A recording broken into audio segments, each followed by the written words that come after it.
All set? You good?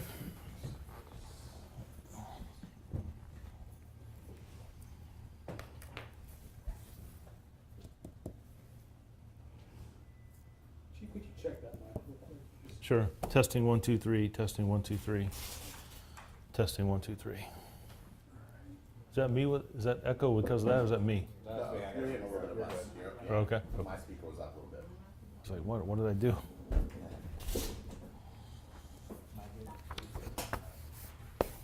All right. We good? Everybody good? Everybody here that we're not waiting on anybody, right? We're good. Well, good afternoon. I want to thank you for joining me today. I wish it was under better circumstances. I want to try to be as open and transparent with our community and share some things that have transpired over the last 10 or 12 hours in this missing person case of Ms. Eure-Lewis. So I guess just let me start. I want to clear a couple things up that I said yesterday.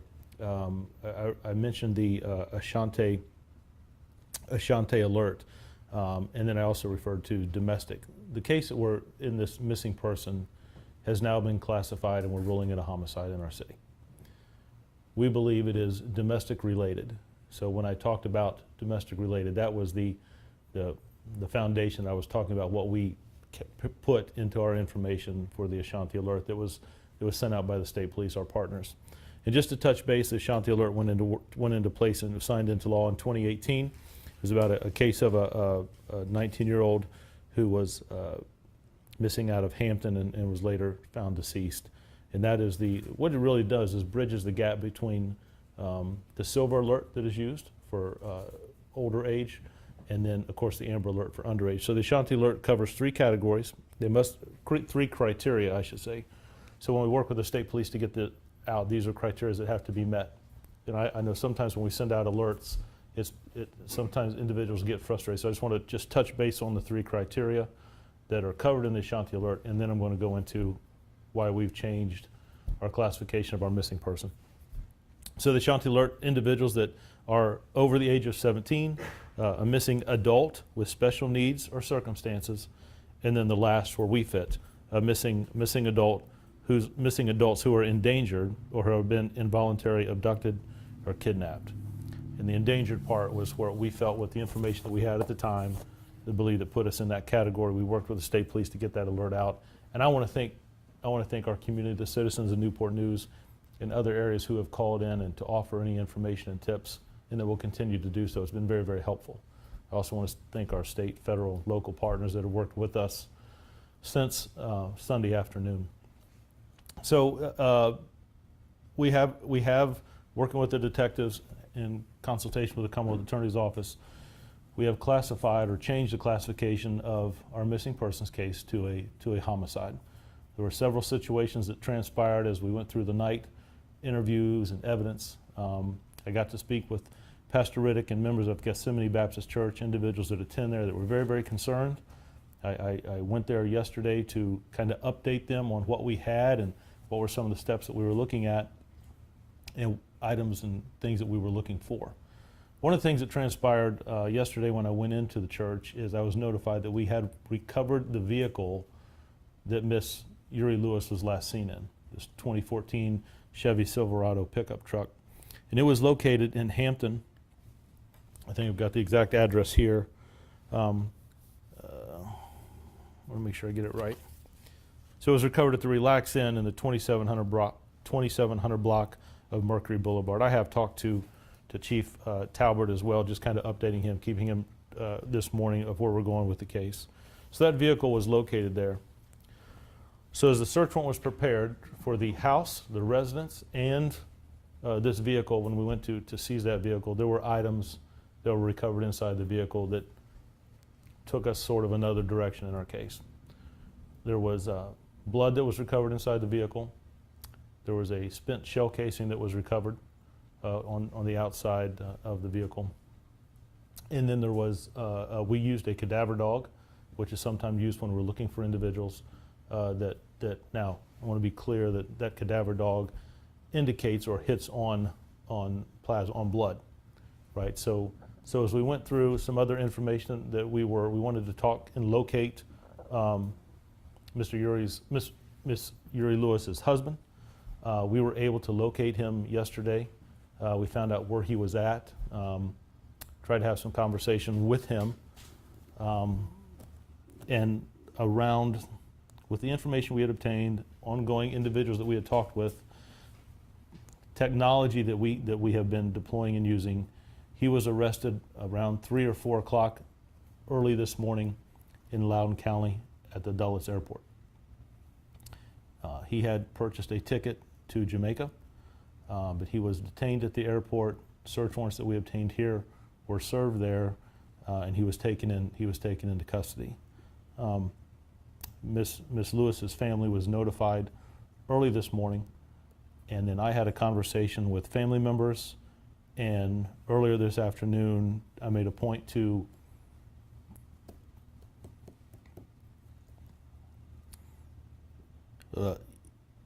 early this afternoon I wanted to talk to her 2 children, and I did that. Just expressed to them that we care about them, that they matter, that we love them, and that we're going to do everything we can to find their mother. And I think it was important that for me to have that conversation. I cleared that with their family. I offered that, and the family said that they would appreciate that. So I did have a phone conversation with them this morning. I wanted to talk to them before I released any new information to the media or shared any information. So just sort of going back over it, we received a missing persons report. Miss Eure-Lewis was last seen after she had left Gethsemane Baptist Church. She attends usually both services there, but she only attended the first service. She went home. She was last seen with her husband in this Chevy Silverado pickup truck as it left the residence by her children.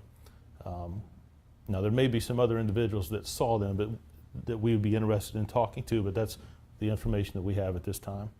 Through technology, we were able to locate that vehicle at different locations. At some point, we were alerted that there may be some evidence in a dumpster. We searched that and did recover evidence from a dumpster. That was processed by officers who located it and later our forensic technicians. Once again, we worked through the night, putting information together, trying to make contact. We were able to talk to Mr. Lewis by phone, but at that point he refused to come in and talk to us. So our first conversation with him was at the airport. As we go further, again, I was touch base with Pastor Riddick. I went to the church last night and talked to the congregation, individuals that were concerned and just wanted to be updated. I thought that was important to keep people is clued into what we had at that point. And then we talked to you already about the truck that we were able to locate through technology, and then the individuals that went through the truck and items that were recovered.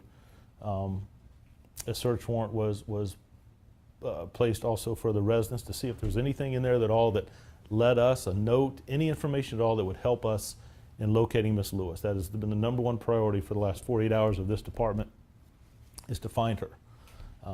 But as evidence developed, individuals that we talked to, items that were recovered, talking with the Commonwealth Attorney's Office, warrants were obtained, and he was charged with first-degree murder early this morning, and the use of a firearm and the commission of a felony early this morning. So I just wanted to put that out there. I'm still asking this community if anyone has heard anything or saw anything that they might, well, it's not that important, but it could be very, very key to come forward. That's very, very important. There's still some things we'd like to put together, but we have a whole team of detectives that are actively searching for her as we speak. They had a briefing early this morning and then again this afternoon, and then we are looking at some lead, following up on some leads. Our still #1 priority is to locate Miss Eure-Lewis. Now my heart goes out to her family and their children. That was a hard conversation for me to have this morning, but I think it was important to do. So I made them a promise that we were going to find their mom, and that is my full intention, and that is where our resources are being utilized at right now.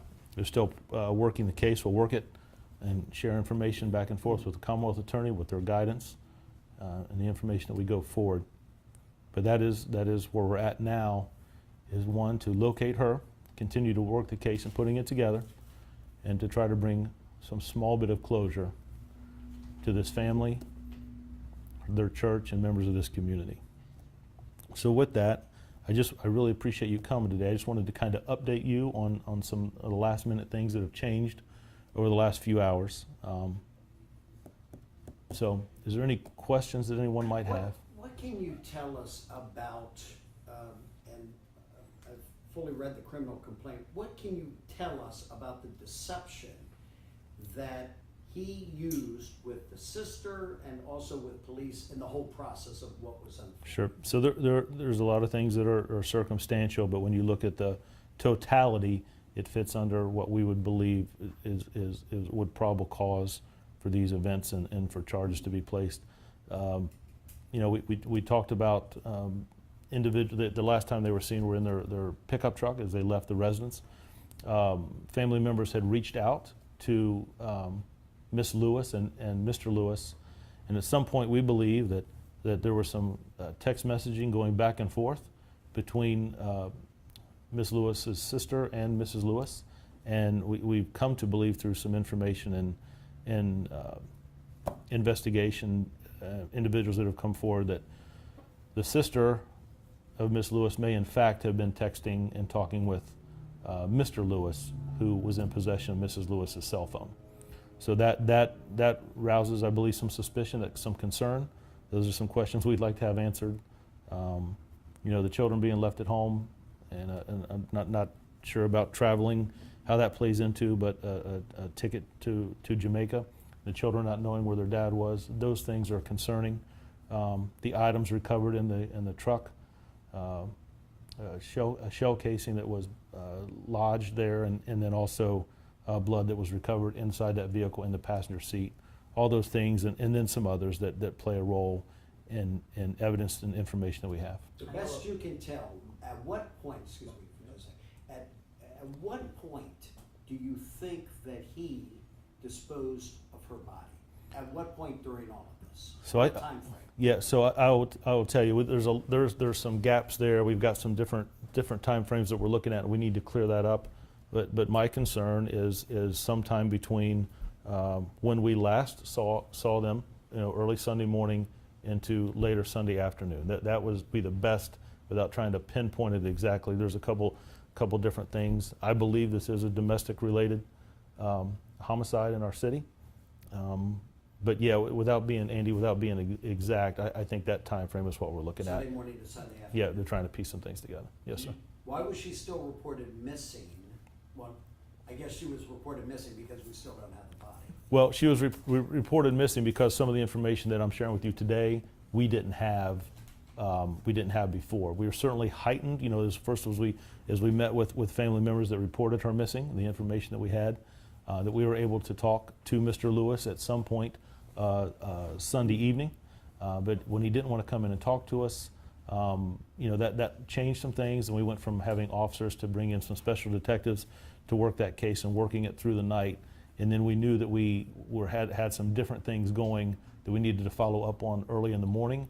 And then finding that vehicle, individuals that had been being interviewed that came in here and on different scenes, different areas of our community that were being interviewed. Some things started to raise some questions, but I think what really pushed us over the line there is the information that we had or found about the vehicle and inside that vehicle. Do you have With your your ideas on where her body might be, and are you able to share, like, are you searching in certain areas or things like that? So I will tell you, like I said, the number one priority for us is to find Miss Lewis. There are a couple areas that we're looking at now that we have some information. We're not releasing that yet because I don't want I don't want individuals to, and I share this with the family as well. I don't want individuals to go to those locations and damage or hurt any evidence that might be there. It's all about preserving evidence in this case. We have not located her yet, so I don't want to destroy any evidence. It's all about preserving things that we have right now. Now there may come a time where we will ask for help from our community as we go out and do some searches, but right now we've got a couple locations that we really want to look at with our forensic technicians and our detectives that we know what we're looking for. So right now I don't want to put that out there because I don't want to create that. And I shared that with the family. That was the same question they had, but it's important that we just preserve any evidence that we might recover at some of those locations. Can you tell us what was in the dumpster? Do you know what was in the dumpster? There was a couple items. Her purse was recovered, a pair of shoes that was identified, sandals, I believe, that were indicated by family members that was hers. There was some type of cloth or blanket, if you will, and then there was a shovel that was also recovered out of the dumpster. And a follow-up to that, the sister is critically important in the unfolding of all of this. She has a confrontation with him at that dumpster. She sees the vehicle there. So she goes up there. Chief, what can you tell us about any type of conversation she had with him about, hey, what is this? Yeah, well, I think anybody that would see that type of behavior, the first thing was, the confrontation. The words were, "Have you seen my sister? Where's your wife? Can you tell me what's going on?" I don't want to go into what all was said at that point, but she is the one that saw the vehicle. It's my understanding that she had been out driving around the community looking for her sister, and that when she saw the vehicle there, she later alerted the police and we went back. But there was some conversation. But I don't want to go too much into, I can just say that Mr. Lewis was not very forthcoming about information. I think there was some discussion about, we'd had an argument and she had got out of the vehicle, and that was related to us, and then the sister later indicated that she was going to make a missing persons report. Did she see the shovel and the dirt in the dumpster? She saw items that were placed in the dumpster and we recovered. I don't want to tell you, I don't want to get that wrong, but I know she saw items there, and then later that identified as that's my sister's purse, those are her shoes, that type of thing. How Can far you was the describe dumpster the from- arrest? Can you describe the arrest that was taken? Because he went all the way to Dulles, and you said you were with him yesterday, and I just wanted to get that clarification. Sure. So we were able, working with our federal partners, we were able to determine that he had gone to Norfolk and then taken a flight to Dulles. He had a flight to leave Dulles to Jamaica. So it was critical that we could not get there quick enough, so that we reached out to some federal partners and assets that work with us that were able to detain him. We did send detectives there twice yesterday, one to try to conduct an interview, and then a second to serve some search warrants there, items that he may have had in his possession that we wanted to go through. So that took a while, making sure that we served that in person. So that's why he wasn't arrested until about 3 or 4 o'clock this morning. When did he purchase the ticket to Jamaica? And was it just one ticket, or was it? I believe it was purchased the same day that Miss Lewis went missing. Okay. Is there any other indication from the search warrant about how long he may have premeditated this at all? No, we don't have that information. I think those are some of the things we'll be asking maybe family members or individuals that he might have had conversations with. But those are great questions that we'll be putting together and trying to formulate when those tickets were purchased. But or when the thought might have been to purchase it, but they were purchased that day. So did he admit to killing her? He has not made an admission at this point. But at 3:45, and correct me if I'm wrong, at 3:45 on Sunday afternoon, after she disappears, sister sees him at the dumpster, Yes, sir. shovel and dirt. You're thinking she's already dead. I will tell you, when that information was relayed to me, it just like anyone, right? It doesn't, you don't have to be a special investigator or a chief of police or a brand new recruit coming out of the academy. I think anyone would have some concerns that that's not normal behavior. Husband and wife that may have been last seen arguing, maybe having some domestic issues, not in a vehicle together, those things coming into being seen in a dumpster, and not getting a lot of cooperation and assistance of where my sister is. Can you imagine how she felt? So all those things rise to a high level, and that's one of the reasons that a lot of individuals had not gone home until yesterday morning, and information continues to come in. So I think it's vital to put as much out there as we can, and still ask for individuals who may have information, who may know some things or have heard some things, to continue to come forward. And those are the reasons why you're charging him. We're charging him after we looked at everything in the totality. It's not just one. It's right. It's the vehicle, the truck, what was found in it, the last time they were seen. That there's no response that we know of from Ms. Lewis. The behavior with the airport, the tickets, all those things, and there's still, believe me, we're not even 48 hours in. There's a lot of work to be done, but There was a conversation with our Commonwealth Attorney. They play a key role, sharing the information that we had and getting guidance from them and things that they would like to see and that we need to see to move forward. But we believed, and they believed as well, that there was enough probable cause. We went to a magistrate to obtain those warrants, and they were served, like I said, between 3 and 4 this morning. He is still in custody in Loudoun County, and we will seek to bring him back here to Newport News. How confident are you that you will find her body? It is my hope and prayer that we find Miss Lewis quickly. The community that's hurting, and the church that's hurting, but for her family and those, her children, we need to do that. So that's why that we've using a lot of the resources that we have here that pull them off of other things to look for her. We have, so like I said, I wish we had a crystal ball and she's here and we could go there. But I'll tell you, we're using a lot of technology, our state, federal, local partners, and it is the number one priority. I can't stress that enough, to make sure that we bring her home to her family. I hate to go back to 3:45 on Sunday, but it's such a critical time, and so much of the most significant thing happens there, so forgive me. It's okay. At 3:45 on Sunday, when she comes across him at the dumpster, does he ever threaten her? Because she's just caught him. Well, I think when you say caught him, we got to be careful with that. You know, as we put this case Show 'em the together, dirt. it would be nice, but I don't know of a jury that's going to convict on that, right? So we have a long way to go to prepare a case for and it is we have to do our due diligence to bring the best case forward. I don't have anything coming from any other family members that this individual threatened them at any time. But what we do have is items and incidents and circumstance that take us to a higher level than just someone missing. That is certainly not what I would consider normal behavior, but we've got to go through that. And it's, for me, I would appreciate Mr. Lewis to come forward and talk to us. There's some questions that we don't have answered that I think he has the answers to. But that is his right to choose not to. But that doesn't change our due diligence and the drive that we have to go forward and piece these missing pieces together. You know, the vehicle, how did it get to where it was at? Why was it there? What was going on? What have people seen and heard before then?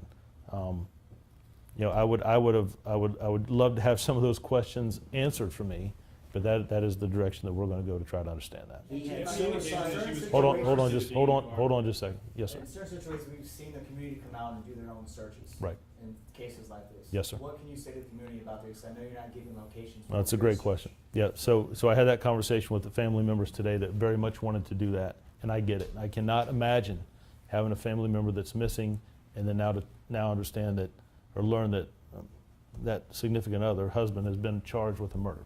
So where is my sister? Where is my mom? Where is our family? Where's our loved one?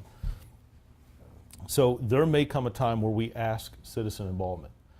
But because of the information we have, everything now goes to preparing that case for trial and for court to get a successful prosecution. To tie in, where was that shovel? What might be on that shovel? What were the fibers or things, DNA, that might be on those incidents or items that are inside that dumpster? And to turn people loose and just start walking through areas where there might be more information, there might be more evidence, would hurt the case. So I owe it.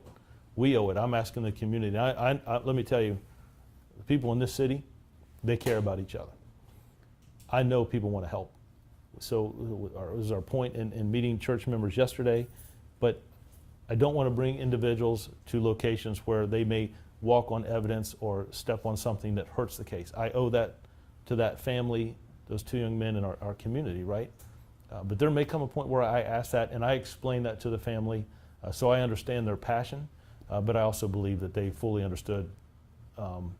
Because we've been open with them, I think they understand exactly why we're not asking for that right now. I'm not saying that we won't get there, but I need to make sure that locations that we have been, might have received some information, that we've got forensic technicians to properly recover any evidence that may be at those locations first. Do you believe she was coerced to get in the vehicle at all? Do you have any indication of like why she got Yeah, I don't know. The last we have is they were in a vehicle leaving the house, and I've heard different things that neighbors say, I didn't see them arguing, and then others that they were. So I don't have anything in front of me that says that there was a fight, a physical or abduction type thing in the vehicle. But I believe that there was some type of argument going on. How much time elapsed between them being seen getting in the car and his trip to his flight from Norfolk? So yep, some of that stuff we've got to verify on when he got to Norfolk. How he got to Norfolk is important to me, because again, you know, the vehicle, this truck was found here. So we'll be looking into those timelines and ensuring that up. The biggest thing for me is, like I think somebody asked earlier, is when was the last time she was seen, and when do we think that it may have went from more of a missing person to some type of foul play. And I think that covers that morning time around, you know, after church around 9:40, 10 o'clock to sometime later that afternoon. Can you clarify whether the bullet casing or the shovel, like the dumpster evidence, which one was the deciding factor in the homicide? So there was, I want to be very, very clear, it's not one thing. Yeah. Right? It is a totality of everything. It's behavior, it's phone messages, who's sending messages back to the sister, it's items that are recovered inside that vehicle, it is items recovered inside the dumpster, all of those things. It's not just one thing, it's all of those things. It's like a puzzle. All of those things play a part, and to put them together, that's what determined the probable cause. According to the court documents, it was saying that he had some help going to the airport as well as kind of cleaning up the pickup truck. Can you kind of maybe talk to that person? Are you interviewing him? So I will tell you that we have done those interviews, and we'll probably do follow-up interviews. As one of the things you all know in any investigation, you know, you uncover one rock and you might find something that will lead you somewhere else. So some of the information that we have just today will prompt us to do other interviews, or second or maybe even third interviews for individuals that, oh yeah, I forgot to tell you about this, or this is what happened. And we want to share that up to make sure that information is accurate. So there will be several more interviews that take place, just like we would in any investigation. To follow up what he was talking about, one of his friends, he did take his vehicle to his friend, and that friend cleaned up the vehicle and then got in contact with you. So there was some, so I will tell you that no one reached out to us and told us where that vehicle was at. We had to find that on our own. So that's a concern for me. Any individual doing any type of cleaning in that vehicle, if you saw what we saw there, I would hope that it would draw some concerns.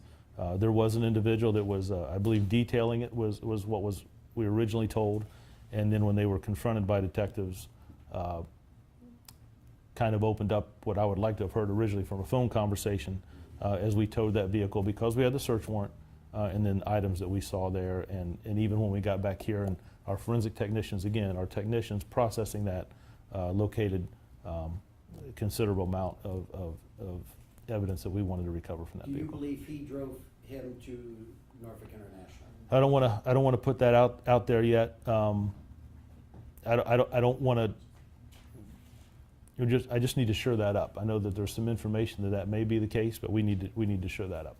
On Sunday night, the parents bring the children back to the house, right, at 1:30 in the morning.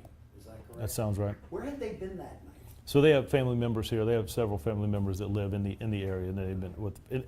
Everything I understand, they have been with family members ever since Miss Lewis and Mr. Lewis left, and in fact, they were some of the last individuals to see their mom and dad. And then she is last seen with him in the truck at 9:40. Is that what we're saying? Is That's that the timeline? that's the best that I have that we can sure up And then that at they were last seen. 3:45 at the dumpster. That's when we know that sometime in between then and 3:45, she disappears and could Well, be dead. Certainly, there's a lot. It could be. There's, you know, what is that time frame? Where was he? Where did he go? Where did they go? Who might have some information for that? But that's a pretty good. That's what we talked about early that morning to later that afternoon. So again, I just want to reiterate. I owe it to keep the family informed. That's important to me. I will probably have a conversation with them again today just to check on them. But right now we have detectives that are searching a couple key locations that we need to shore up. We'll have another briefing probably later this afternoon, early evening. Just is anything that we found. There'll be more interviews that I believe are scheduled already for today.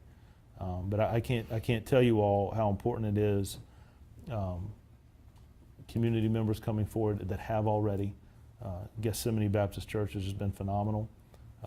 The state and federal, local partners that we've talked to a couple of different area chiefs, just sharing information of what we've had, and we'll continue to go. So that's what we do. We've got a long way to go in this investigation. We'll make sure that the Commonwealth Attorney is updated on everything that we find, and even in brainstorming on ideas. But the number one priority right now for me in this department is to bring Miss Lewis home to her family. One more quick, how did you guys, the phrase extreme danger was put out by, I think, VSP. What triggered that language? Like, at what point did you guys realize this was going to be like a more severe? 2 children left alone, individuals in a vehicle that they hadn't seen, hadn't heard, that there was nobody getting information from Mrs. Lewis. Then once we determined that Mr. Lewis wasn't willing to meet us and talk to us, as we went through and followed up with some other interviews that happened that night, people that we had talked to, it was very concerning to us that even in the next morning we had not heard from her, her kids had not heard from her, her family members, and some other information that we had from interviews that we had conducted that took us to that conclusion. Her last name, Eure-Lewis, you're pronouncing it Uri. Were you told by family that it's Uri, or is it a regular pronunciation of Eure? So I didn't really have a long conversation. I apologized to the family yesterday if I pronounced that wrong, but I've seen it both ways. So I've been Miss Eure-Lewis is what I have been referring her to. Are the children Mr. Lewis's kids, or are they her kid with another name? You know, I don't want to tell you wrong. I asked that same question today. But I believe that they are their children. But I don't want to tell you wrong. Okay. Thank you, Chief. Okay. Anybody else have any other questions? We good? I appreciate you all. Thank you for the early news conference. Thank you. Do you expect something like at like 6 or later this evening, or? Well, I will certainly keep you updated on anything that is breaking. For me,